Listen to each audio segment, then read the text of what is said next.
मैं कितनी ज्यादा खूबसूरत लग रही हूँ। ब्रश करने के बाद भी बचा हुआ आखिरी पीस लग रही है तू। क्या बोली तू बुढ़िया? देख बुढ़िया, मेरा दिमाग खराब मत कर। मैं ये लेटर अपने लवर को देने जा रही हूँ। तू कहीं नहीं जा सकती। तेरी उम्र में एक बार मैं भी गई थी एंड उसके 9 महीने बाद तू आ गई थी। मैं तुझे नहीं जाने दूंगी, मैं तो जाऊंगी। बाय। अगर तू प्रेग्नेंट होकर आई ना तो देख लियो। नमस्ते मित्रों, welcome back to another video. आज हम डिस्कस करने वाले हैं वन पीस के एक स्पेशल एपिसोड को, जो कि वन पीस के 25th एनिवर्सरी पे बनाया गया है। एंड ये वाला एपिसोड इसलिए ज्यादा स्पेशल हो जाता है क्योंकि ये वाला एपिसोड की जो टाइमलाइन है वो नॉर्मल वन पीस के एपिसोड से बिल्कुल अलग है। एंड इस एपिसोड को बनाया है इन्होंने, इनका नाम है मेगुमेशी तानी। एंड इन्होंने स्टोरी बोर्डिंग एंड डायरेक्टिंग करी है वन पीस के काफी सारे एपिसोड्स की। एपिसोड नंबर 957, 982, 1015, 1072 ये वो एपिसोड है जो कि काफी ज्यादा कमाल के हैं। एंड ये वाला एपिसोड तो वो है जिसके अंदर हमें लूफी का गियर 5 दिखाया गया था। एंड एग हेड के ऊपर हम जो न्यू ओपनिंग देखते हैं ना, वो भी इन्हीं के बदौलत है। वेल, इस एपिसोड का नाम है One Piece fan letter. And ये वाला वन पीस का एपिसोड बाकी एपिसोड से बिल्कुल अलग है क्योंकि इस वाला एपिसोड को हमें दिखाया जाता है एक नॉर्मल इंसान के पर्सपेक्टिव से, जैसे कि आप और मैं हूँ। वन पीस वर्ल्ड के अंदर डेविल फ्रूट यूजर्स है जो कि आपस में लड़ते रहते हैं, लेकिन उनके अलावा जो नॉर्मल इंसान है जिनके पास कोई पावर नहीं है, वो इन लोगों को किस तरीके से देखते हैं वो हम देखेंगे इस एपिसोड के अंदर। एंड बिलीव मी, ये चीज बहुत ही ज्यादा अच्छे तरीके से दिखाई गई है। सो कहानी स्टार्ट होती है मरीन फोर्ड वॉर से, जहाँ पर बहुत ही शक्तिशाली लोग आपस में लड़ रहे थे। एंड ये जो वॉर थी ना, इस वॉर को लाइव दिखाया जा रहा था। एंड हम देखते हैं कि बहुत सारे लोग इस वॉर को देखने के लिए आपस में लड़ रहे हैं। एंड तभी हमें दिखाई जाती है एक छोटी सी लड़की। ये लड़की भी स्ट्रगल कर रही थी इस वॉर को देखने के लिए टेलीविजन के थ्रू, लेकिन तभी इसको दिखता है नामी का पोस्टर। एंड ये नामी का पोस्टर को देखकर फ्लैट हो जाती है। एंड भाई ऐसा हो भी क्यों ना, नामी के पास दो रीजन है इसको फ्लैट करने के। भाई पता नहीं क्यों, लेकिन नामी को जब भी मैं याद करता हूँ ना तो मुझे ऑरेंज फ्रूट की याद आती है। वेल, इस सीन के बाद सीधा 2 साल बाद का सीन दिखाया जाता है हमें। ये लड़की अब फैन बन चुकी है नामी की, यानी लेटर लिख रही होती है नामी के लिए। ये अपने लेटर को लिखकर जाने वाली होती है, तभी इसकी मम्मी आती है एंड बोलती है, उसकी मम्मी उसको कुछ सामान देकर बोलती है क्या तुम इसे डिलीवर कर सकते हो? वो लड़की बोलती है नहीं नहीं, मेरे पास टाइम नहीं है, मैं तो जा रही हूँ। एंड वो अपनी मम्मी की टांगों के नीचे से निकल के चली जाती है। वह उसके बाद हमें सीन दिखाया जाता है सीधा बार का। उस बार के अंदर बैठे कुछ मरीन के लोग बातें कर रहे होते हैं। वो ये डिस्कस कर रहे हैं कि सबसे स्ट्रॉन्गेस्ट स्वॉर्ड्समैन कौन है। एंड वहीं पीछे जोरो भी बैठ के इनकी बातें सुन रहा होता है छुपके से। पहला बंदा बोलता है कि मिहोक सबसे स्ट्रॉन्गेस्ट है, फिर दूसरा बंदा बोलता है कि नहीं, विस्टा एक्चुअली में सबसे स्ट्रॉन्गेस्ट है। तभी तीसरा बंदा बोलता है नहीं, जोरो सबसे ज्यादा स्ट्रॉन्गेस्ट है। एंड अगर आप ये सोच रहे हो कि विस्टा कौन था, तो वो था व्हाइट बियर्ड का 5th कमांडर। वह जब तीसरा बंदा जोरो का नाम लेता है ना, तो वो एक दूसरे को जोरो के नाम से चिढ़ाते हैं। एक बोलता है मोसहैट, तो दूसरा बंदा बोलता है ओनीगिरी। एंड ये सुनकर जोरो को गुस्सा आ जाता है, इन दोनों को पेल के वो वहां से चला जाता है। वह उसके बाद हमें दूसरा सीन दिखाया जाता है जो कि होता है एक बुक स्टोर का। इस बुक स्टोर के अंदर कुछ बच्चे छुप के एक किताब पढ़ रहे होते हैं जो कि फ्रैंकी के बारे में थी। उस बुक का ऑथर ये भी बोलता है कि वो कोशिश कर रहा है कि उसे गालेला कंपनी के एम्प्लॉयज का इंटरव्यू मिल सके। गालेला कंपनी वन पीस के अंदर वो कंपनी है जो कि पायरेट्स एंड नॉर्मल लोगों के लिए शिप बनाती है। पूरी रिसर्च करके आया हूं मैं, हर चीज पता है मुझे। इस बुक के अंदर फ्रैंकी की ओनली फैंस के अकाउंट की फोटो भी थी। भाई साहब चमक मार रहा है चमक। भाई तभी वहां पर बुक स्टोर की ओनर आ जाती है, उन दोनों को भगा देती है। चल भाई, उसके बाद वो उस बुक को बंद करती है, वहां से उठती है। तब हम देखते हैं कि पीछे रॉबिन खड़ी हुई थी। क्या माल है यार। उसके बाद हमें फिर से वो लड़की दिखाई जाती है जो कि इधर उधर भाग रही है गलियों के बीच में से, क्योंकि एक्चुअली में उसने स्ट्रॉ हैट का जो मैसेज था वो डिकोड कर लिया है। स्ट्रॉ हैट का मैसेज था ना 3D2Y, वो उसने डिकोड कर लिया है भाई। एंड वो इस निष्कर्ष पे निकले कि आज वो सब एक साथ मिलने वाले हैं। एंड वो बिल्कुल भी गलत नहीं है भाई। इस लड़की को ना अन्या की जगह होना चाहिए था स्पाइक्स फैमिली में। बहुत अच्छी डिटेक्टिव है ये। फिर उसके बाद वो लड़की जहाँ से जा रही होती है ना, वहाँ उस गली के अंदर बहुत ज्यादा भीड़ होती है। ये भीड़ इसलिए जमा है क्योंकि आज सोल किंग का लास्ट कॉन्सर्ट है। भाई जब मैं ये एपिसोड देख रहा था ना, तो मुझे नॉस्टैल्जिया जैसा फील हो रहा था। मुझे सेम वैसा ही फील हो रहा था जैसे कि मैं इस चीज को पहली बार देख रहा हूँ। सच में भाई ये एपिसोड काफी अच्छा है। बात तो सही है। वो लड़की उस भीड़ के अंदर फंस जाती है, लेकिन तभी वहां पर एरोना के घोस्ट आते हैं, उन लोगों को डिप्रेस कर देते हैं। फिर उसके बाद हमें दिखाया जाता है मरीन का बेस GR66। एंड यहाँ का जो मरीन का कैप्टन होता है ना, द बेनिवोलेंट किंग, वो एक यंगर मरीन को एक लेटर देता है, बोलता है कि ये लेटर काफी ज्यादा इंपॉर्टेंट है। इसके अंदर एक खास चीज है जो कि सबोड्री आइलैंड की सिक्योरिटी को बढ़ाने में बहुत इंपॉर्टेंट रोल प्ले करेगी।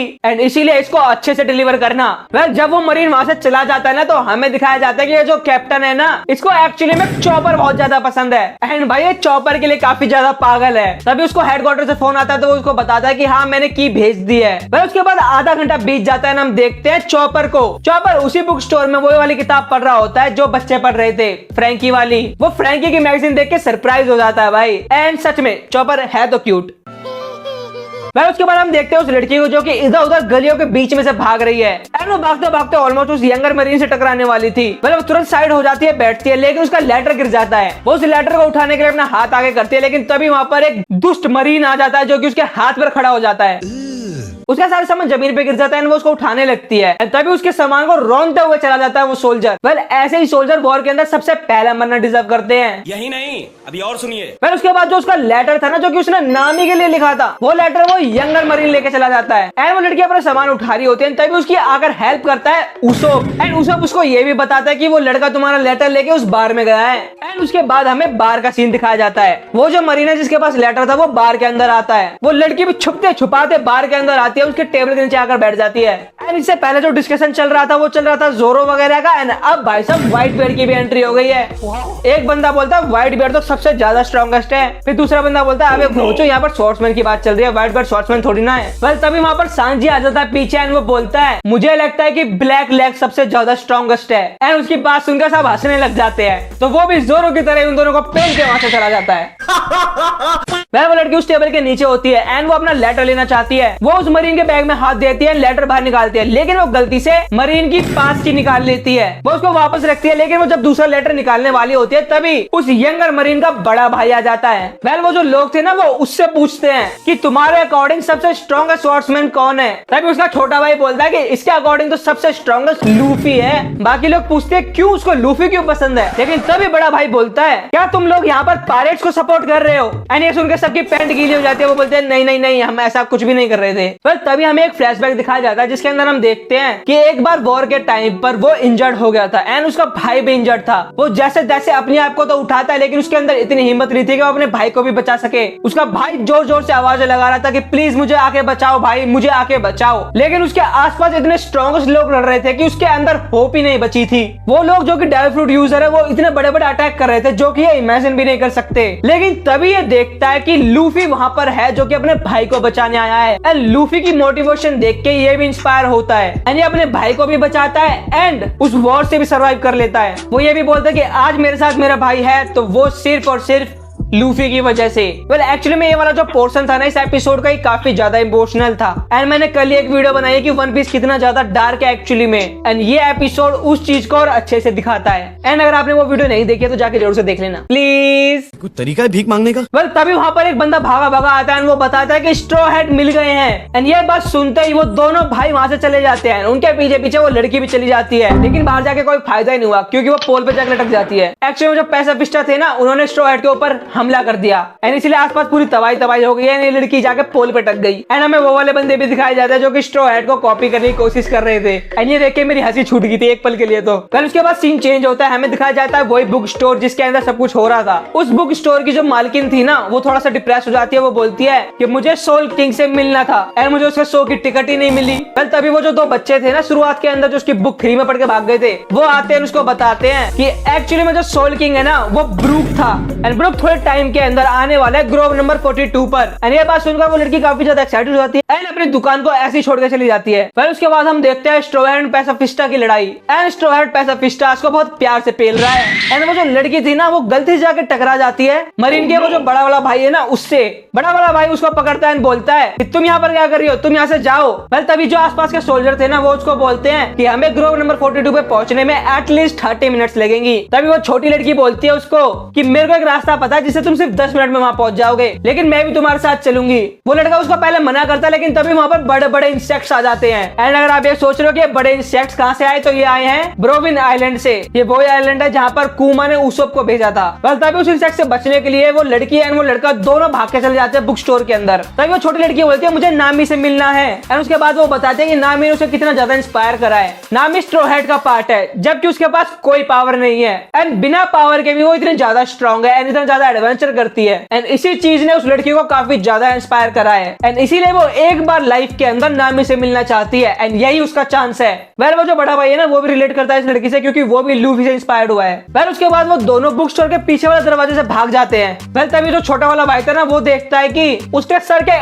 ऊपर से उड़ता हुआ जा रहा है लूफी एंड अब वो टाइम काफी ज्यादा पास आ चुका है जब ये सारे मिलके यहाँ से जाने वाले हैं एंड इस तरफ ये जो लड़की थी ना ये बड़े वाले भाई की कमर पर बैठ के जा रही होती है, लेकिन दौड़ते दौड़ते बीच में पेरोना का गोश्त आ जाता है, ये डिप्रेस्ड हो जाता है। वो लड़की उसको डॉज कर लेती है एंड वो लड़की अकेले ही वहां से भाग जाती है नामी से मिलने के लिए। वेल तभी बीच में वो जो दुष्ट सोल्जर था ना वो आ जाता है, इसका हाथ पकड़ लेता है एंड वो बताता है कि नेवी अब तैयार हो गई है स्ट्रॉ हैट की शिप को डुबोने के लिए एंड ये सुनकर वो लड़की जोर जोर से चिल्लाने लगती है, रोने लगती है क्योंकि उसको लगता है कि अब नामी मर जाएगी एंड वो अपनी सारी की सारी होप लूज कर देती है। लेकिन इसी टाइम पर क्या होता है, वो जो छोटा वाला भाई था ना वो सामने से उसके जाता है एंड उसके पास था इस लड़की का लिखा हुआ लेटर एंड उस लेटर को देख के इसके अंदर फिर से होप जगती है। वेल तभी वहां पर जो बुक स्टोर वाली लड़की थी ना वो सोल्जर के ऊपर गिरती है जिससे कि वो जो लड़की है वो फ्री हो जाती है। वो लड़की भागी भागी जाती है एंड छोटे भाई के बैग में से वो लेटर निकाल लेती है एंड वो लड़की लेटर लेके मरीन के शिप्स के ऊपर ही भागने लगती है। सारी की सारी मरीन उसके पीछे पड़ जाती है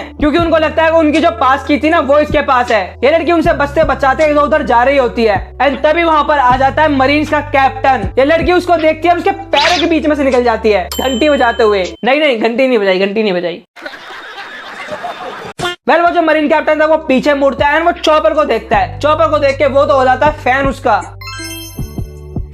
एंड इससे पहले कि बाकी सोल्जर उसको पकड़ पाते वो लड़की उस लेटर को फाड़ देती है एंड तभी उस लड़की को नामी भी दिख जाती है एंड इस टाइम तक जो स्ट्रॉ हैट की शिप थी ना वो नेवी की रेंज से बाहर जा चुकी है। फिर उसके बाद बाकी सोल्जर आकर उस लड़की को डांटने लगते हैं, लेकिन तभी वो छोटा वाला भाई बोलता है कि ये तो बच्ची है, इसको डांट के क्या फायदा। तभी वो लड़की रिवील करती है कि मैंने तुम्हारी पास की नहीं फाड़ी, मैंने एक्चुअली में वो लेटर फाड़ा था जो कि मैंने ही लिखा था एंड ये बात बोल के उसने सारी मरीन के ऊपर मूत दिया भाई। एंड इसी के साथ ये वाला एपिसोड यही खत्म हो जाता है। वो लड़की जो कि नामी की फैन थी वो नामी को लेटर तो नहीं दे पाई, लेकिन उसने नामी को एक्चुअली में देख लिया एंड उसने काइंड ऑफ स्ट्रॉ हैट को बचा भी लिया। वेल ये जो कहानी थी ना ये वन पीस की एक नॉवल से ली गई है एंड वन पीस की सिर्फ एक नॉवल नहीं है, और भी नॉवेल्स हैं। सो हो सकता है कि फ्यूचर के अंदर हमें इसी तरह के और भी अमेजिंग एपिसोड देखने को मिले। वेल मैं आपसे रिक्वेस्ट करूंगा कि इस एपिसोड को जाकर एक बार फिर से देखना एंड अब स्ट्रॉ हैट फिर से निकल पड़े अपने सफर पर। सो इसी के साथ मैं भी चलता हूँ अपने नेक्स्ट वीडियो के सफर पर। मैं मिलूंगा आपसे नेक्स्ट वीडियो के अंदर। सायोनारा, जय हिंद एंड जय Bharat. The One Piece is real.